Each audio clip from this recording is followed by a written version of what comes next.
Caroline, thanks for joining us. We are actually still waiting on some people to come in and join as well, so we might get started just a moment or two late. We're waiting on our vice chair right now.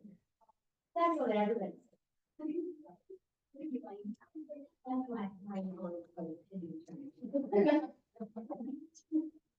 A lion? No, it wasn't. I know. We heard it. Yeah. Very has summer. Well, How are you? the train. Yes.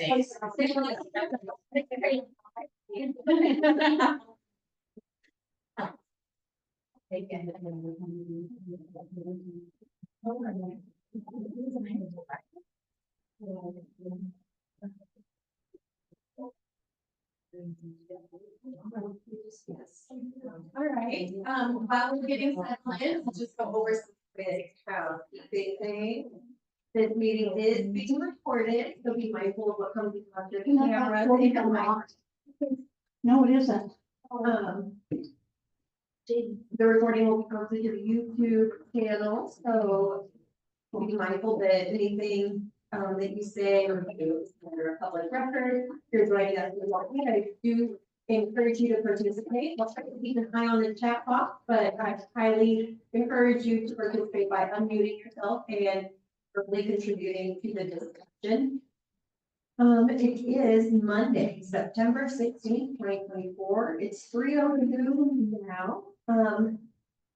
We currently have a vacancy for chair of this committee, so whenever vice chair Kayla would like to call the meeting to order, we are ready.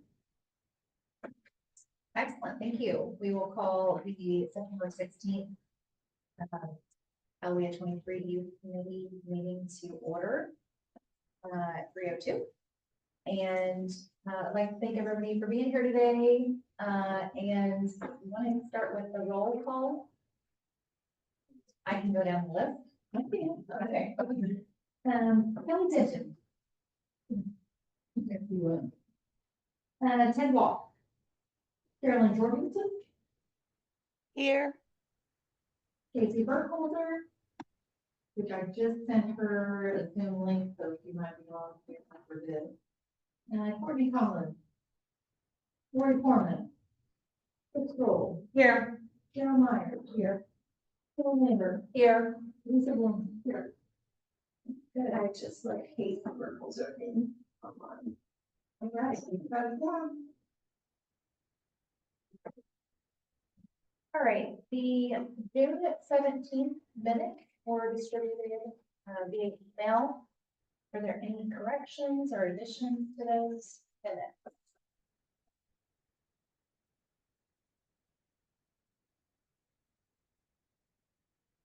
Hearing none, I would entertain a motion to approve those. So moved. Second. All those in favor say aye. Aye. Any opposed, same sign. Motion carries. Great. I'll go ahead and turn it over to Jamie for the discussion of the. Thank you. So for the youth committee, we were in the process of kind of restructuring and reorganizing with the goal of having the youth committee be a entity that really helped to identify the gaps that were left in services and resources available to youth who are preparing to enter the workforce. Due to transition and other administrative things, we did not make the progress that I wanted to make in that timeline as planned. And now considering the transition of the administrative duties of the WIA grant moving from Lakeland staff to CEFS staff, the vision of the youth committee is now going to lay within the staff at CEFS.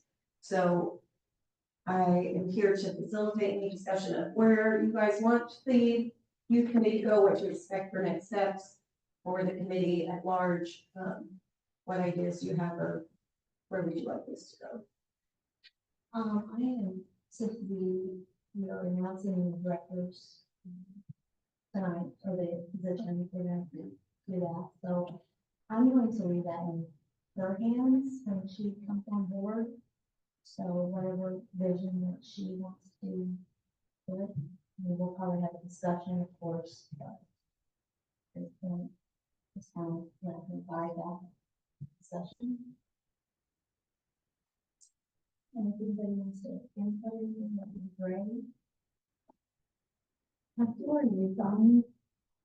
I'm sorry, Lori, Brian. Yes, she's decided for the youth. So I can.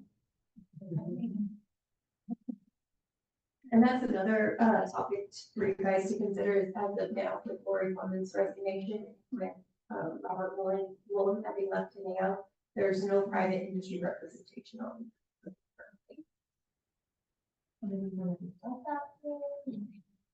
up. If you want to discuss that with the committee, we'll let them direct that the next meeting, for you to see that.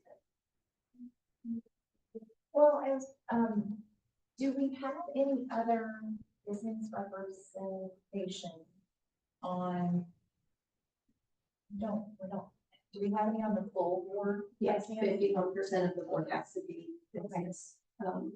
So there are some opportunities there, right, that we can very fit. I know that Mandy was actually the North American Lion representative, but we hear that Robert worked with the apprentices who don't think it fits on the office committee. Maybe that's something that we should take a look at. If there's anybody on the board that might make sense, or any other employers in the area that we think maybe are doing well, and hiring youth, or they are hiring. Because it doesn't necessarily have to be some from the town board. I would recommend that it is. Okay. Um, Or at least the company. yes, especially just be in the terms of being on the committee, not necessarily being chair of the committee. I think that makes it easier when a board member is the chair of the committee, but that's not a requirement. But committee service should be led by the board members. I'm sorry, I'm not feeling great. Okay, yeah. I mean, I don't know if I'm in recommendation, minutes is connected. Or essential, however we start. I think, would it be safe to say that we can directly reach out to the private sectors on the board and ask them who would be interested in joining the committee? Okay. I want to hear what you think. It depends.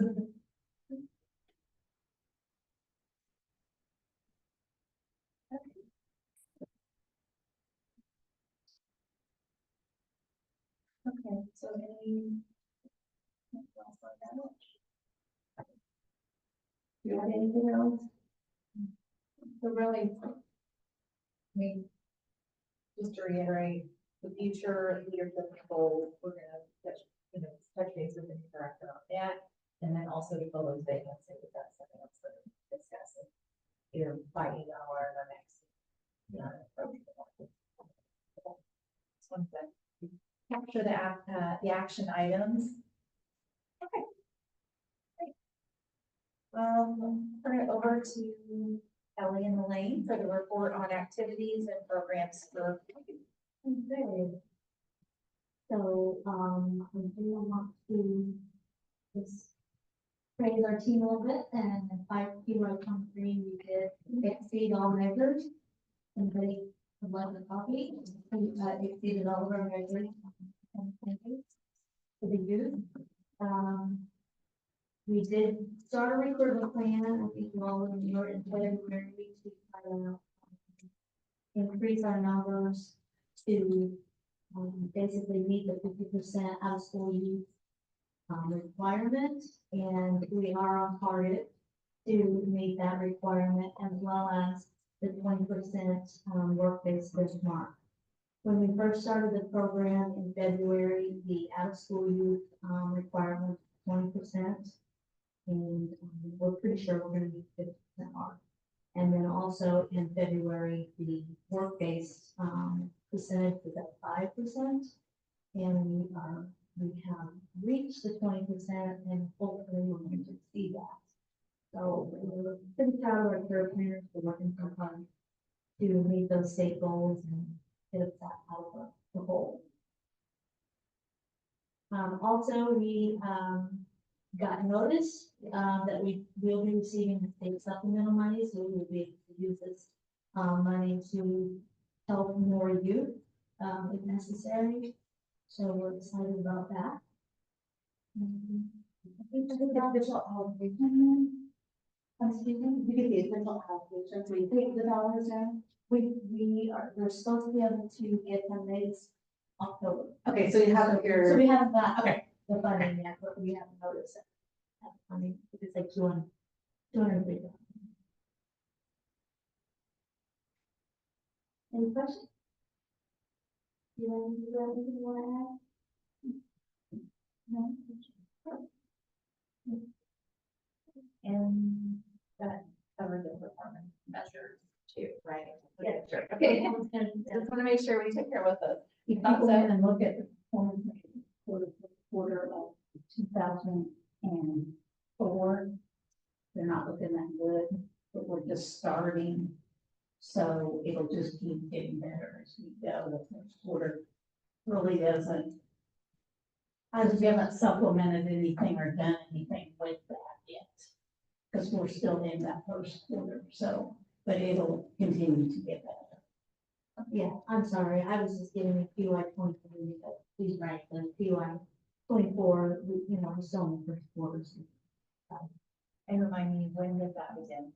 The July 1st, through June 30th of 25. Different than yours, isn't it? Yeah. Yours is September, it's already. Yeah. You know, you can be here.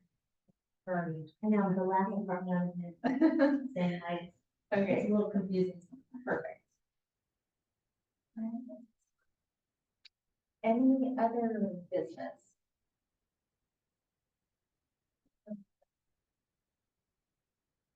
Okay, any public comment?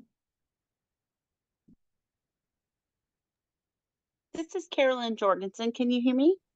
Yes. Okay, so I just wanted to make mention in Title IV with DRS, we have increased our outreach to the high school age youth. We have 86 students we are currently working with right now, and more are rolling in every single day into our high school programs. So they get soft skills, job seeking skills, they work in the community, in internships and paid positions. And they also get cover letter and resume help. And it's basically a 1 to 2 year high school program that tends to bridge into either trade school or community college or university training that DRS continues to sponsor. So I just thought I'd make mention of our increase in our high school age youth outreach. I have a question. How is that related to the STEP program? That is STEP. Oh, okay. Got it. Thank Yep, you. that's our STEP program. Yep, that's exactly what it is. That's STEP. Yep, at the high schools. Yep. Thanks. Yeah. We have STEP. That's good. Yeah, and we've actually increased our numbers pretty significantly. We've had a lot of districts on board now with it, so we really put our efforts toward that last year, trying to get more of our community here from that. So pretty excited about that. And your 28 districts are the EFE districts? Easy districts. Yeah, the. EFE is different district than EFEs. Yes. It is the same district. Well, I think some of them do overlap, but they might outreach to ones maybe that don't. I'm not exactly sure, but we're not, it's not compared out. As far as-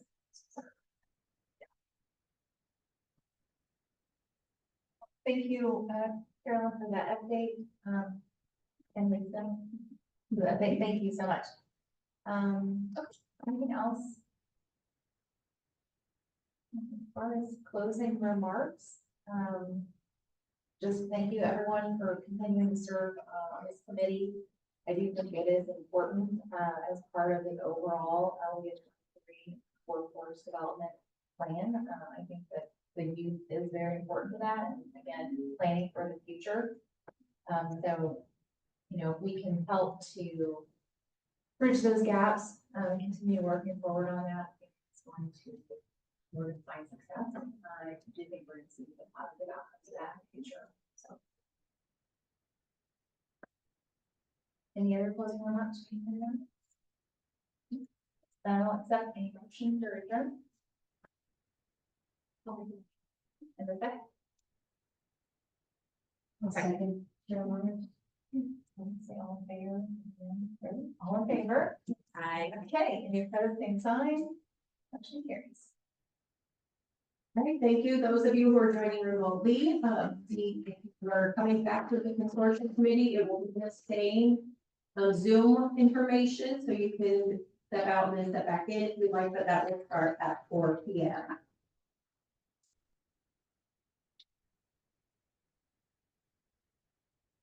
Start recording. Recorded.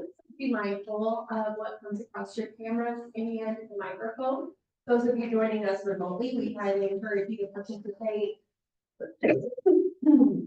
As you went any other time, I will try to keep an eye on the chat box, but I also appreciate unmute yourself and participate in discussion. I am slightly under the weather and talking not quite comfortable for me today, but I will try my best.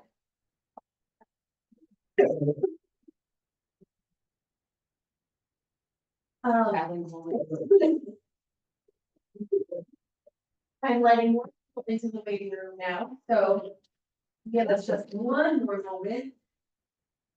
And as soon as we have everyone in and settled, I will let Chair of the committee, Kevin Busher, call the meeting to order at his leisure. Whenever you are ready, Kevin.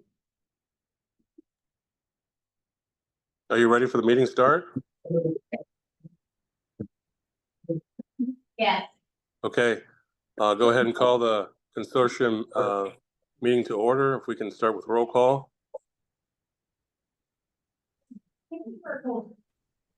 Here. Kevin Busher, Here. Carolyn Jorgensen, Here. Nancy Purdy, Carol Williams, Kelly Denton, there, Rob Jackson, Here. Chris Roll. Here. You have a forum. All right, first thing on the agenda is to approve the July 17th minutes. Do I have a motion to approve the minutes?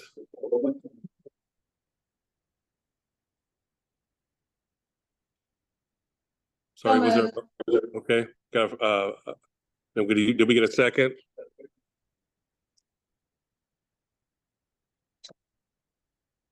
Was there a second? I can second. This is Casey. Okay, thank you, Casey. All those in favor by saying aye? Aye. All those opposed, same sign. Motion carried. Now on to the conflict of interest. Does anybody have any conflict of interest to disclose? No conflict of interest. We'll go on to the agency training with Adam with the Division of Rehab Services. Okay, can everyone hear me online and otherwise? Yes. Microphone and it is a little hard to hear, so one check here to. Okay, well, not to know everybody else in the room, but that's what's gonna be. I'm from the Division of Rehabilitation Services. We are a state agency about 80% federally funded that helps people with disabilities in the community. We have two major programs. One is vocational rehabilitation, in which we help people in obtaining or maintaining competitive integrated employment in the community. We also have a home services program that assists people with disabilities in maintaining their independence at home instead of going into an institution or a nursing home. For our vocational rehab program, like I said, it is competitive integrated employment, so we won't set up anyone in a quote unquote workshop or sheltered vocational experience. We want them to be working for at least minimum wage in the community or a competitive salary, like anybody else would be. In order to be eligible, we have to have a justification of their disability, and they have to want to work in a competitive setting. If they just want to go and work for some minimum wage or do piecework or something, they're not going to be eligible. They have to want to work in a competitive setting. Their responsibilities when it comes to our program is essentially keeping their communication with our counselors in a timely manner. We only really have to meet them about twice a year to get updates on everything, which is fairly easy for our college students and so forth. But when it comes to people that are doing more of a job search and are maybe some of our outlying areas, it gets a little bit more difficult. But we explore their functional limitations, including mobility, self-care, communication, self-direction, interpersonal skills, work tolerance, and work skills. And we assign definitions and comments to each one of those to kind of understand what they're looking for and what's keeping them from going to work or going back. We assess everyone. We want to find out through informed choice what they want to do and how it compares with their capabilities, abilities, strengths, weaknesses, and so forth. We get their financial info more as a demographic than anything. There is kind of a financial component to our training funding that's available, but I'll get into that in just a second. And then, of course, we help a person based on what they want to do. We're not going to assign anyone to a job. It's all customer based. It's all person centered, and we go with what they want to do. Sometimes with a little bit of redirection. I was just talking with someone the other day about everyone for a while wanted to do graphic design and video game designing and stuff, which is great. I mean, there's a lot of creativity and a lot of room for growth in that type of job, but you also have to be really good at math and science and things like that. And some people, they see the outcome, but they don't see the process that goes into it. So redirection rather than stomping on their dreams is how we'll define that. Like I said, they have to keep up in communication with their counselor, especially when it comes to training funding. They have to get their grades turned in on time. They have to get the class schedules in. They have to get their tuition fees and all of that type of stuff in within a timely manner, so we can cover the bases there. They have to submit their documentation on time, and sometimes it means they have to cooperate with other agencies, resources, and so forth.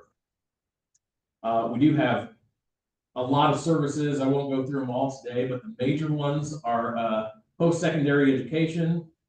We have a program that's called STEP. That's the Secondary Transitional Experience Program. It's specifically for high school students to receive pre-vocational services before they graduate, and ideally be paid by an employer in a job before they graduate, or by the time they graduate. Of course, they can go into training services for post-secondary to increase their skills and degree and so forth.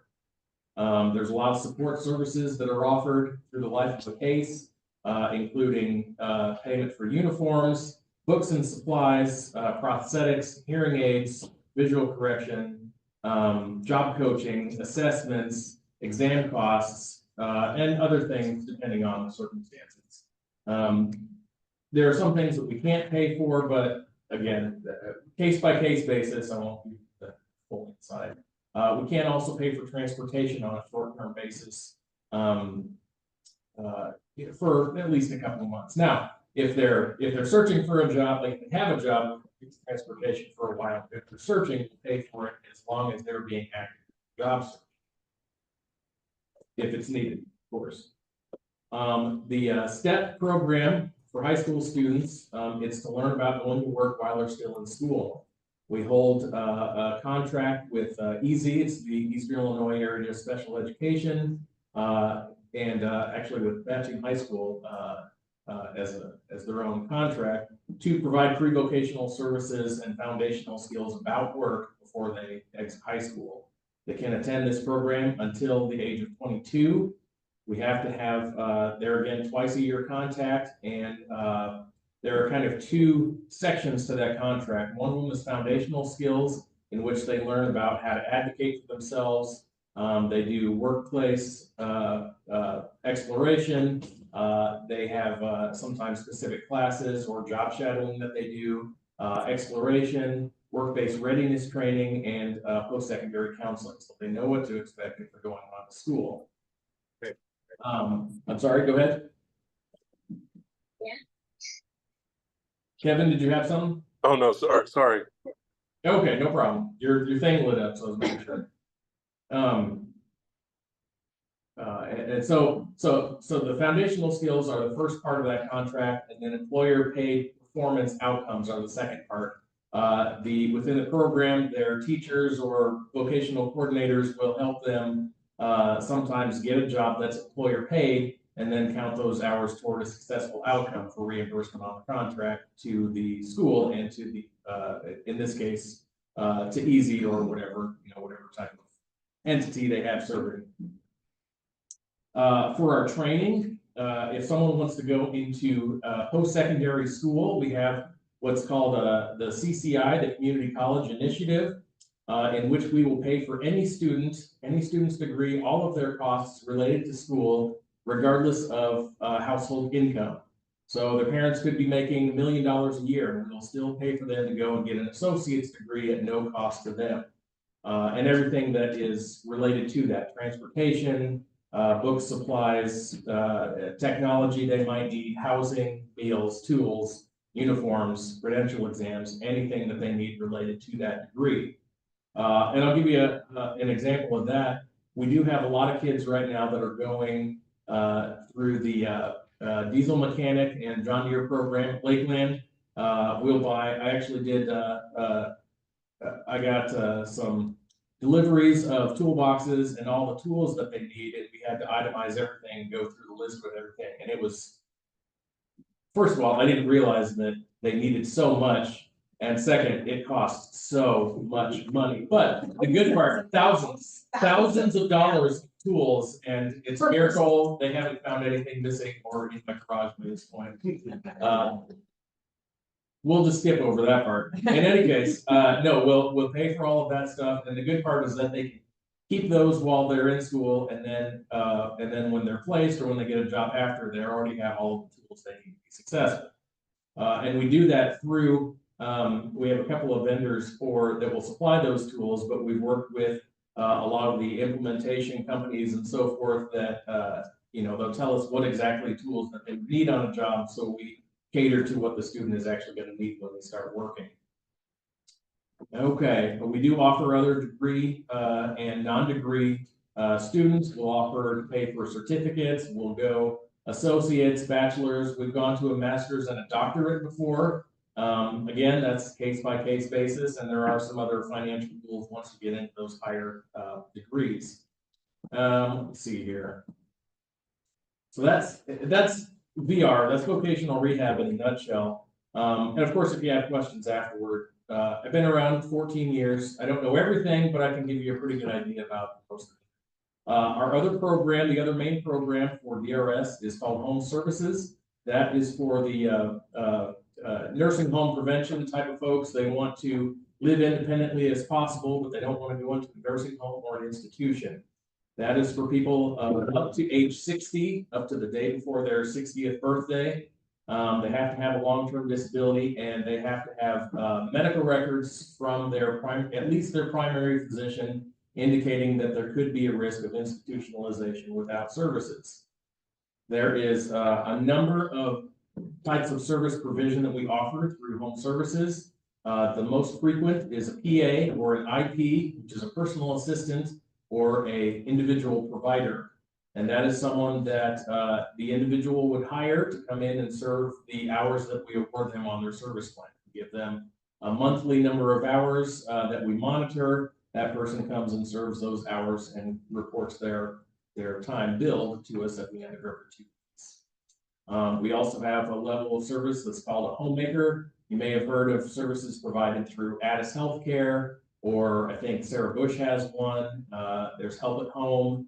There used to be a couple other around this area. I think there's a Central Illinois Care Services, CICS. I think it's located here in Effingham. There's an office in Decatur as well. But they will essentially provide a worker, a home service worker, to provide the services. There's a little bit of a difference in what they can and can't do when it comes to medications and lifting, customers and so forth. But it's essentially the same. But in that scenario, the oversight for the worker falls on the homemaker agency rather than the customer.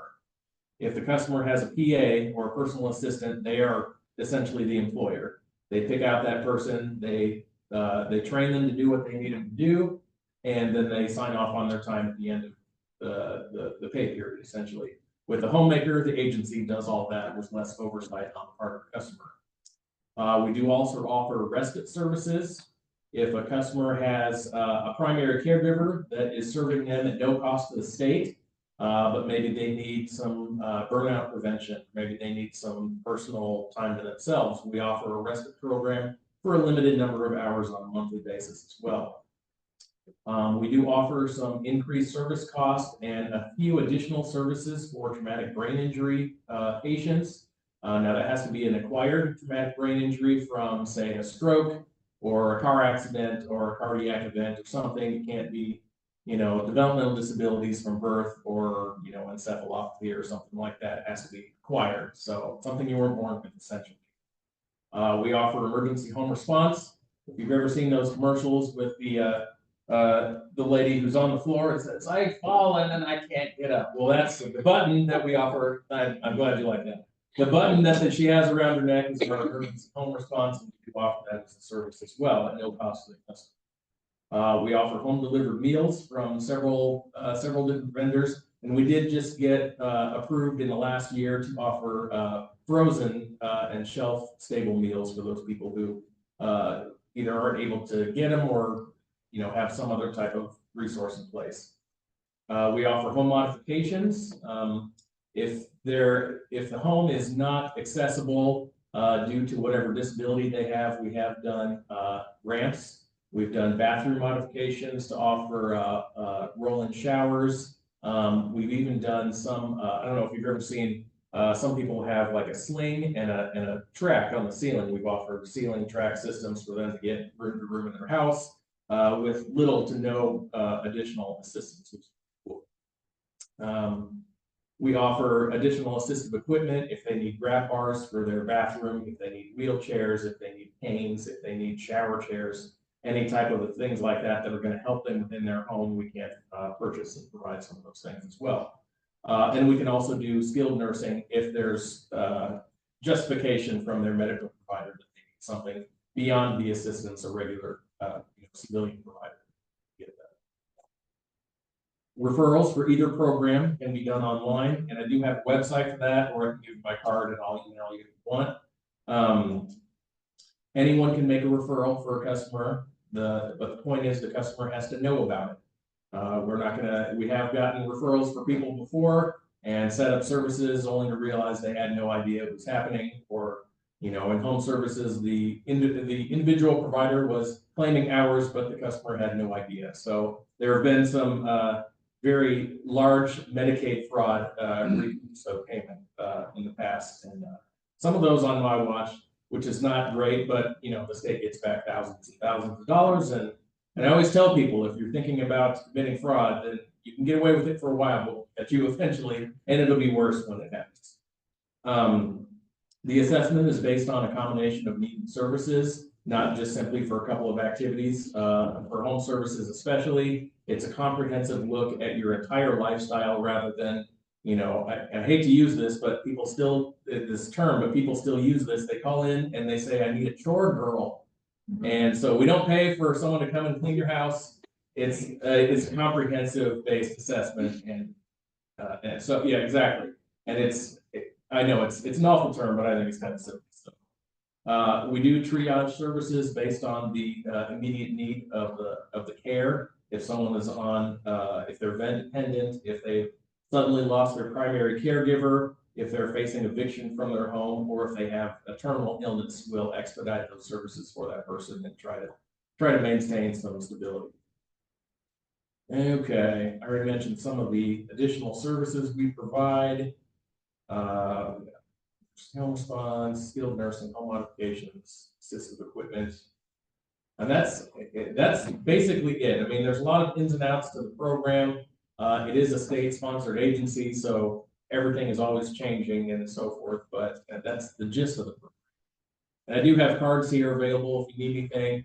I think my email is also on the list of invite stuff for everyone. So if you don't know how to get a hold of me, then look at your invite. Just saying, I was a step teacher at Mackin High School, There we go. and it's a wonderful program. Yeah, when we had a step contract, I think, before I came around, and then we had to restart it when I got here about 10 years ago or so. And they had a little trouble getting it off the ground first, but I think we probably have more referrals for that too. And mine was still through using. Yeah, yeah. They do it on their own now. Pretty quick. You mentioned online, they would apply like online, or you have a card. Yeah, there is a website I can give you. Actually, I don't, Art has it, but I can see it. There is, if you go to dhs.il.us, there should be a tab on the right side of, or like a menu on the right side of the page that says disability, termination or disability, and I don't know, maybe you can find it real fast so I can tell you accurately rather than send you to the wrong place. IL.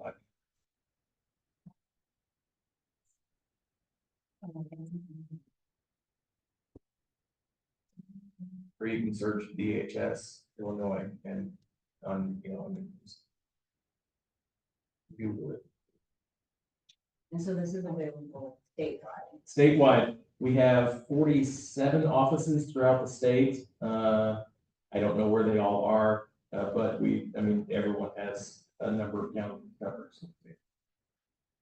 You mentioned an age, so is that for any type of those programs? For vocational rehab, the youngest you go is about 14 and a half. I don't know why they do 14 and a half, but you can start at essentially at the beginning of high school all the way up. And, as long as people want to keep working, I think the oldest person I've had that has come through on referral is in their mid-80s, and they still want to keep working. So we identified what it was, and as far as I know, they got at least work. And then for home services, they can start as early as, I want to say as early as 3. And there are some other additional programs that could be sought out for kids that young. We don't have a lot of eligible younger kids on the program. But the state did just adopt a new flexibility for legally responsible individuals who want to work for family members or minors or whatever. They can work a little bit. They can work part of the service plan, but it's limited to personal care only. So it goes into outside the home and household type tasks as well. So for those, they would only get to do personal type care.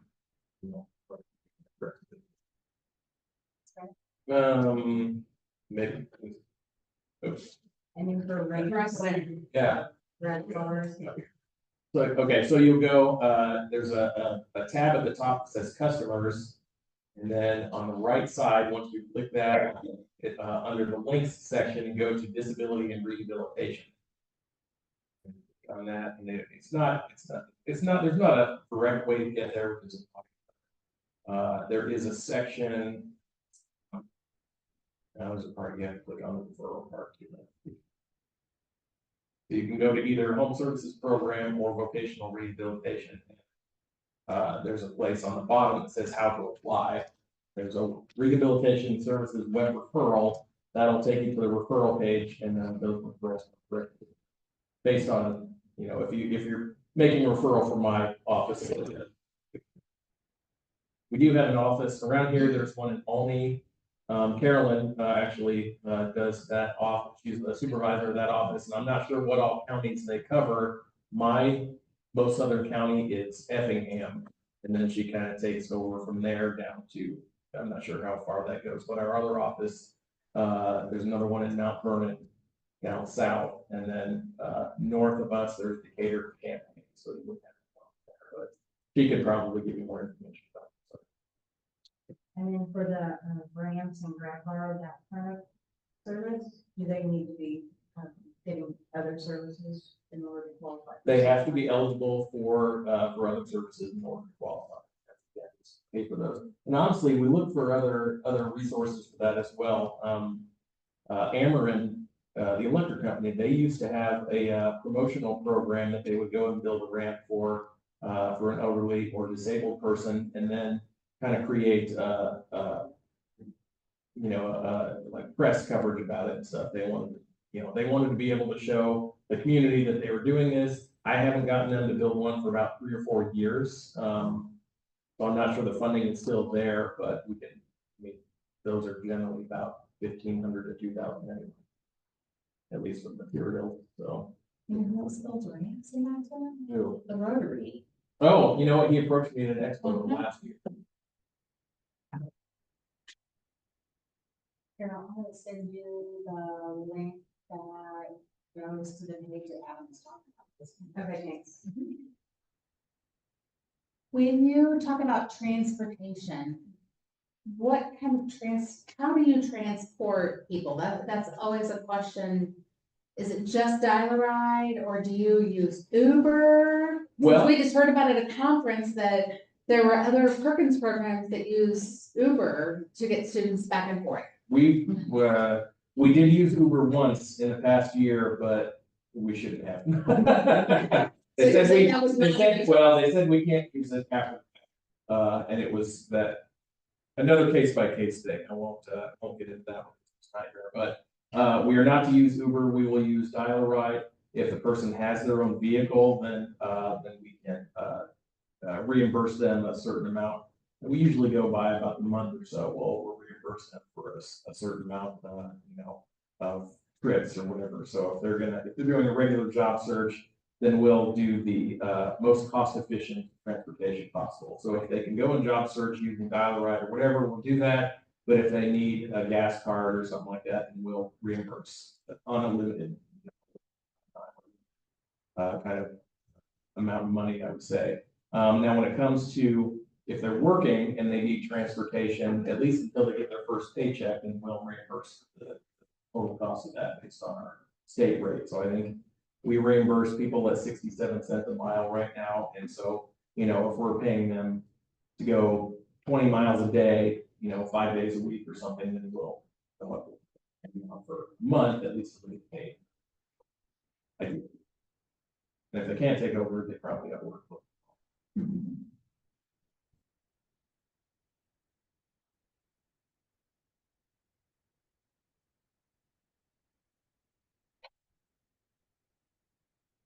All right. Silence. What is a program that a lot of people are not aware of? I mean. Which is amazing. I mean, they've been around since the 70s at least, which I know for some people it's not. I wasn't born in the 70s, so I don't know. I have one of my counselors getting ready to retire, and he's been here for 30+ years. So and he's seen all of the trends go back and forth. Some things are the same as they were 40 years ago, but nobody realized that. Nice job about the 70s. Well, I'm going to leave you a stack of cards if you want, and you can pass those out or throw them away or do whatever you do. Right. Thank you, Adam. That was Of very good, course. very informative. Adam always says he's in my back pocket for presentations. I think the last time I said I was in your file cabinet, you told me out. Which team? Thank you. Anything else?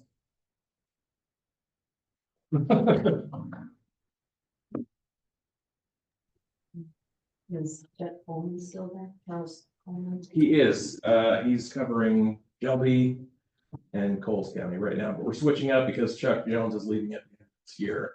So I don't know how it's gonna look after that, but well, yeah, he's been there for 31 years. Yeah. All right, everybody, have a good day. Thanks, Adam. Thank you. We'll go on to the next agenda item, the business service update with Devin. All right, so as far as business services updates go, we held July 17th and August 21st, we held our business service team meetings via Zoom and at the Quickie Center.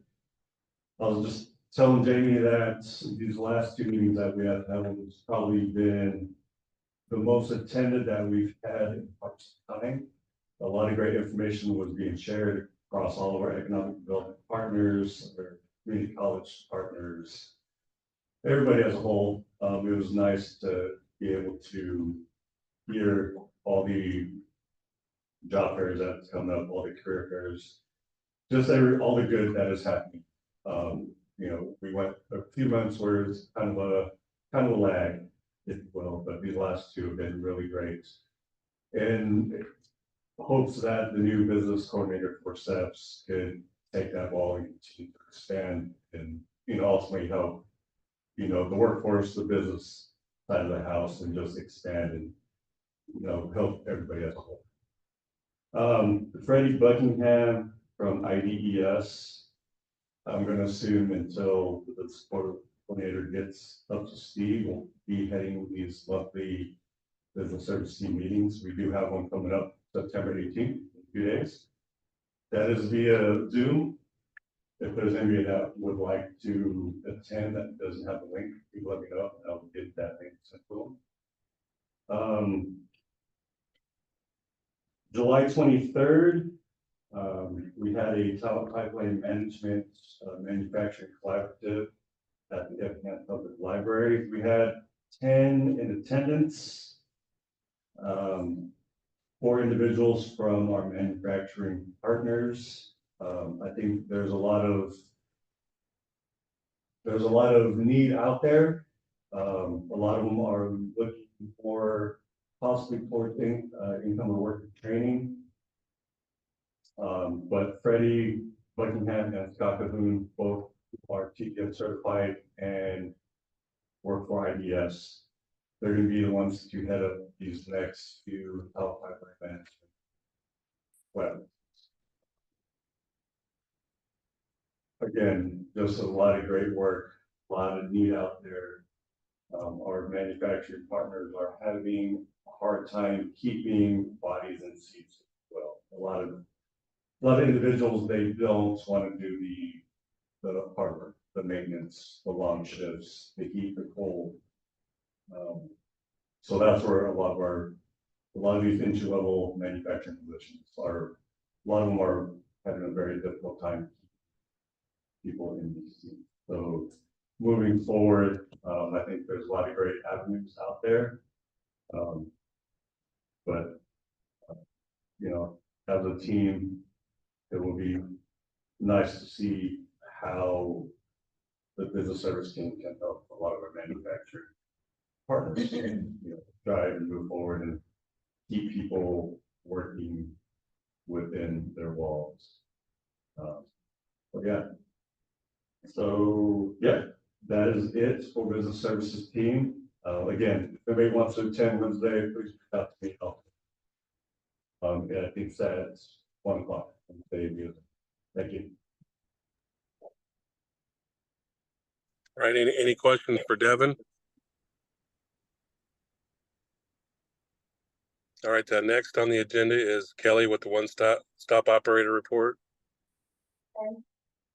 So we met last Thursday, the 12th, and it was a pretty short meeting, but we discussed some, just a few things like, Casey has finally got the door signage complete. And I was hoping Casey or Jamie to show a picture of the door? Is that possible? I don't have it up, but I can share the screen if you can pull it out.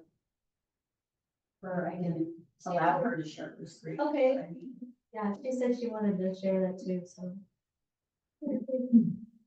Pretty big deal. It took several months to get that. Actually, what'd you say, Casey, like a year almost to get that done? Yeah, Yeah. it was almost exactly a year. I don't want to admit to that, but I did what I could. No, I don't think it was your fault that it didn't get done. While we're waiting on Casey, so Elaine added, the business hours for CFS also to the door. That way customers will know, because we have different hours. We talked about, monthly meetings, setting up those, so we're meeting monthly. We also, are in the process of doing a survey or completing a survey so that we can hand that out, to every person that walks in to the one stop. And, Michelle has completed that, our resource specialist. We've had some corrections. She's gone back and made some corrections, so we're hoping, there it is. Isn't that beautiful? Very nice. Thank you, Casey. Looks beautiful. You're welcome. Anyway, we are working on a survey to hand out. We're getting a rough draft and hopefully get that out soon so that we can get some feedback and learn how to best serve our customers. And, I think that's it. Any questions?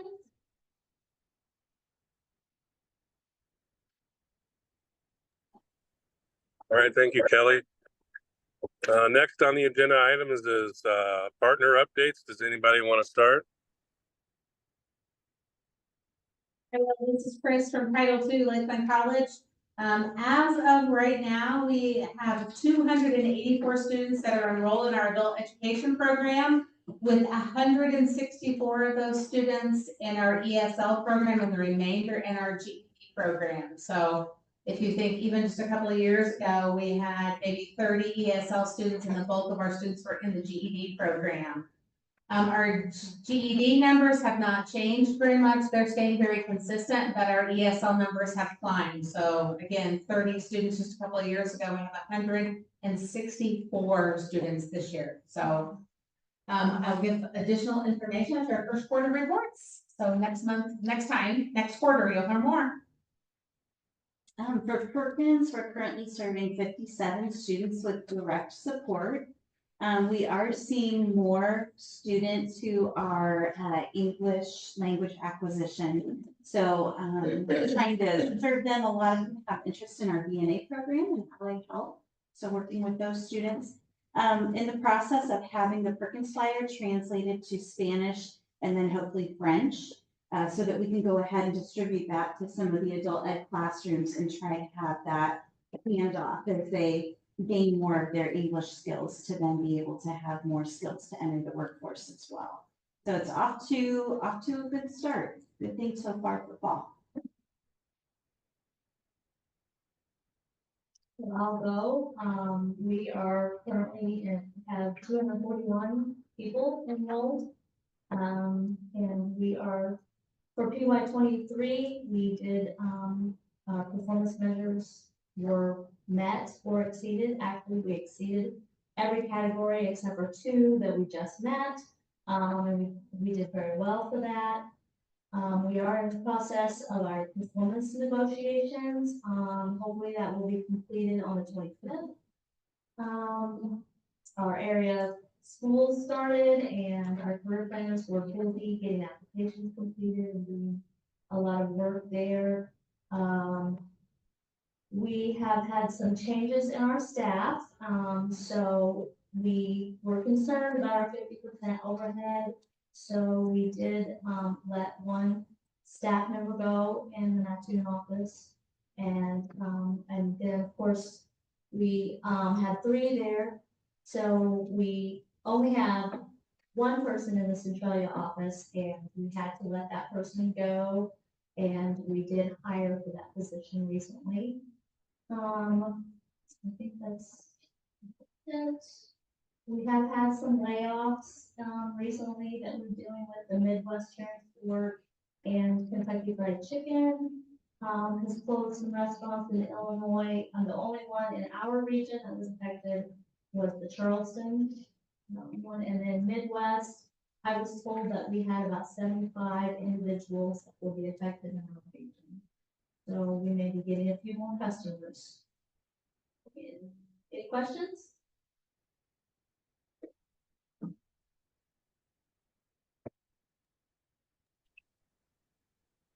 Anybody else want to This do is- a partner report? This is Carolyn Jorgensen from Title IV DRS. Just wanted to highlight that we have about 86 students in our STEP program. I know Adam just spoke to that, what that's about. And very excited about the increase. We've had quite a bit of influx of students. We've picked up some in our southern counties that are now on our caseload and had migrated up to us from the Harrisburg office. And we have about 40 people in job placement, and the remainder of over 300 cases, we have our primarily college students, some band modifications, a few hearing aid cases. We do have a rehab counselor for the deaf that works out of our only office. So we do get quite a few job retention cases for hearing aids. So that's what I have. Thank you.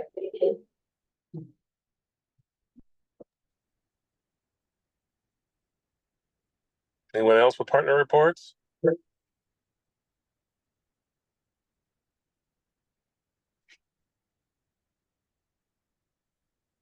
All right, no other partner reports.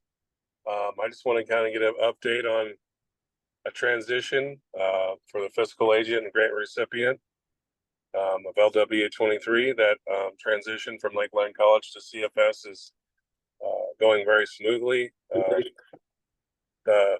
We're having weekly meetings with Lakeland College and DCO, and Lakeland's doing a great job of providing everything we need for that transition. We are in the process of hiring 3 new employees. We did announce today that Cindy Mayer will be the new workforce director for LWIA 23. She has been with CFS for the last 7 years, running our outreach programs, homeless programs, CSBG programs. So she has a lot of federal and state grant experience, with over $2 million experience every year on developing and implementing services. So she's going to be a great addition for LWIA 23. And we have 2 other staff that are going to be coming on board the next couple of weeks. So, and then, the fiscal part will be transitioning late this month and through October.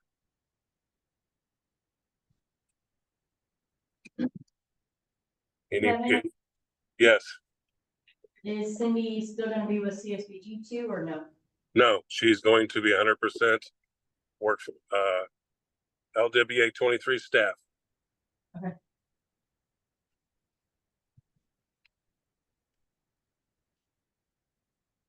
Any other questions?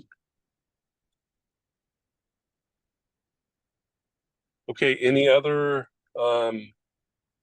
business items to discuss? I would like to say a farewell to Jamie, Devin, and Debbie. Jamie's gonna be taking on a dean role at Lakeland College. Devin is going to be going into an undisclosed location, but staying with Lakeland College.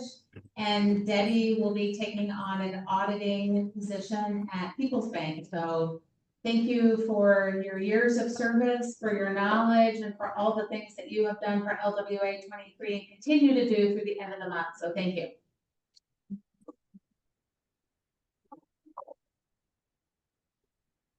All right, thank you. Any other comments before we adjourn?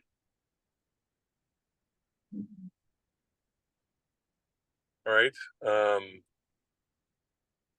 Debbie, when is the next meeting scheduled?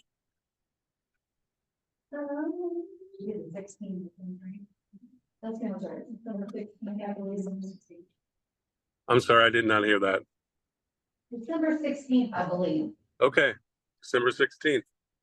So, with that, I just need a motion to adjourn.